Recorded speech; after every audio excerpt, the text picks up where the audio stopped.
অনেকদিন পর আজকে আমাদের বাড়িতে এসেছে মাছের হাট। আর এই মাছের হাটের দিনে একটা নতুন রেসিপি তৈরি করলাম আমার মনের মতন।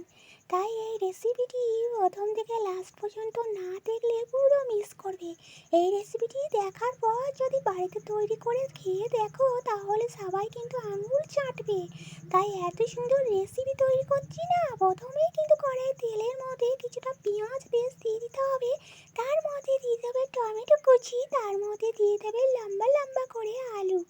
তারপরে এবার হালকা করে নাড়াচাড়া শুরু করতে হবে যাতে আলুগুলো 90% এখানেই সিদ্ধ হয়ে যায়।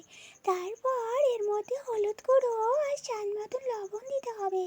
লবণটা দেওয়া এই মুহূর্তে কারণ হচ্ছে আলুটা খুব তাড়াতাড়ি সিদ্ধ হয়ে উঠবে। তারপরে এর মধ্যে একটু কাঁচামরিচ ছড়িয়ে দিতে হবে। তার আগে ভালো ভালো পিস করা কয়েকটা মাছ সরিয়ে রাখা আছে, আগে থেকে ভেজে রাখা। আর এখানে আছে দই, আর এখানে আছে জিরা বাটা মৌরি বাটা।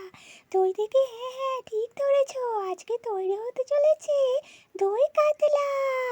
তার ওপরে মরিচ দিয়ে দই কাতলা হবে। এখানে ভালো করে আমি আবারও কিন্তু ভালো করে নাড়াচাড়া করে নিচ্ছি। খুন্তি দিয়ে কেটে দেখলাম আলুটা 90% সিদ্ধ হয়ে এসেছে। তার মধ্যে জিরা বাটা আর এখানে দিয়ে দিয়েছি মরিচ বাটা। সেটা দিয়ে ভালো করে কিন্তু কষিয়ে নিতে হবে। একটু পেঁয়াজ থেতো করে দেওয়া আছে টেস্টি দ্বিগুণ হওয়ার জন্য। তারপর এবার তো লাগতে হবে কোমর বেঁধে কষাতে। আর এই কষাতে কষাতে যখন একদম তেল ছেড়ে আসবে তখনই হয়ে যাবে আসল কষা। এবার দেখো কত সুন্দর করে ফুটতে শুরু করেছে আর তেলও ছড়ে এসেছে।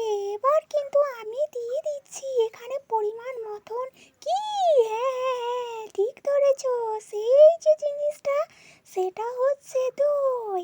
আর এই দই খেতে কারা কারা পছন্দ করো তারা তারা কমেন্ট করে জানাতে ভুলবে না। আর দই কাতলা কাদের ফেভারিট তারা তো অবশ্যই কমেন্ট করবে, তবেই তো আমি বুঝতে পারবো তাদের জন্য আরো নতুন নতুন রেসিপি নিয়ে আসবো।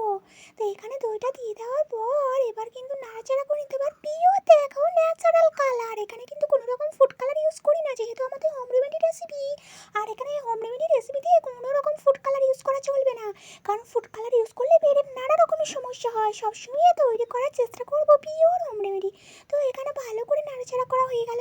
এবার জাস্ট কিছুটা ফুটবে, ফুটলেই কিন্তু এখানে কাতলা মাছের পিসগুলো দিয়ে দেবো।